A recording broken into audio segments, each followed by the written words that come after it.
দেখা যায় বিভিন্ন মাজার থেকে মাদক ব্যবসায়ীরা মাদক বিক্রি করে অনেক মায়ের সন্তানকে নষ্ট করেছে। তারা নেশা না করুক, তারা গাঁজা না খাক, তারা মদ পান না করুক, তারা হিরোইন না খাক, এই আয়োজন হলেই আমাদের এলাকায় এই সমস্যা সৃষ্টি হবে। বিশাল বাড়ির গান ইনশাল্লাহ বন্ধ হবে, এটা তাদেরকে আল্লাহ হেদায়েত দিক, বলেন আমিন। আলহামদুলিল্লাহ, আমাদের যুবকদের যে আবেগ দেখলাম ইসলামের পক্ষে, এখানে মূল কথা হচ্ছে এলাকাবাসীর সবার শান্তি শৃঙ্খলা রক্ষার্থে যে আবেগ দেখলাম, অত্যন্ত সাধুবাদ জানাই।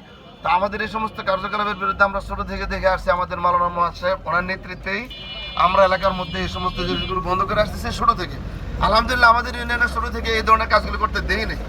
আল্লাহর রহমতে আল্লাহ তাআলা আমাদের একটু পরিশ্রমে আল্লাহ তাআলা বন্ধ রাখছে। প্রতি বছর আমরা দেখে থাকি যে গান বাজনা হয়ে থাকে। এই গান বাজনার মধ্যে অন্যান্য যে জিনিসগুলো দেখি, এই নারী পুরুষ একসাথে এসে নাচানাচি করে, ঢোল বাজনা বাজায়, এগুলো আমাদের মানে রাতে যে কি রকমের একটা প্যারা, এটা আপনারা যারা ভৈরব বিলাসী আছেন তারাই জানতে পারবেন। তো আমরা এই ধরনের যে নারী পুরুষ একসাথে এসে নাচানাচি করব, এই মাদক সেবন করব, হারাম কাজ করব, এইসব কাজ আমরা আমাদের সমাজে চাই না। যদি গান বাজনা হালালই হতো তাহলে আল্লাহ রাসূল সাল্লাল্লাহু আলাইহি ওয়াসাল্লাম হাদিসের মধ্যে বলে যাইতেন, আমাদের আকাবিররা করতেন, সাহাবায়ে কেরাম করতেন, তাবে তাবিঈন করতেন, উলামায়ে কেরাম করতেন, ঠিক কি না?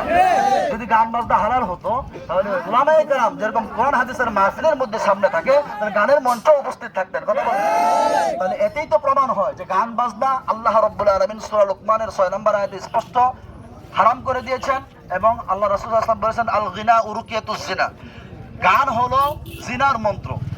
এরকম আল্লাহ রাসূল সাল্লাল্লাহু আলাইহি ওয়াসাল্লাম বলেছেন যে আমি পৃথিবীর মধ্যে এসেছি বাদ্যযন্ত্রকে ধ্বংস করার জন্য।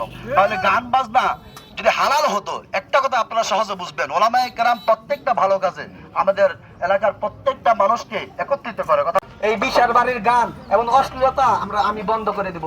আমরা সবাই মিলে এটা বন্ধ হতে চাই, বন্ধ করতে চাই। আমরা এই গান বাজনা চাই না যে গান বাজনা নারী পুরুষ একসাথে নাচানাচি করে। আমরা ওই গান বাজনা চাই না যেটা ইসলামের বিরুদ্ধে হয়। এখানে গানের নামে অশ্লীলতা, নেশাদ্রব্য সেবন করা হয়। শুধু বাংলাদেশে এই বাউল নামের ফাউলটা আছে, বাইরের কান্ট্রিতে আপনি জানেন যে এইসব নাই। তো আমরাও চাই এটার বিরুদ্ধে শক্ত অবস্থান নিতে। আমাদের এলাকার তৌহিদি জনতাকে নিয়ে আমরা এটা প্রতিরোধ করব। জান লাগে, মাল লাগে, দরকার পড়লে রক্ত দিয়ে হলো এটা বাধা দিব আমরা। তো আমরা চাই সবাই আমরা একসাথে আসি তো ইনশাআল্লাহ। আমাদের বড়দি গ্রামে তৌহিদি জনতা তথা চিত্রা ইউনিয়ন যত সর্বস্তরের জনগণ নিয়ে আমরা এটা যেভাবে হোক বাধা দিব ইনশাআল্লাহ। আপনারা আমাদের পাশে থাকবেন।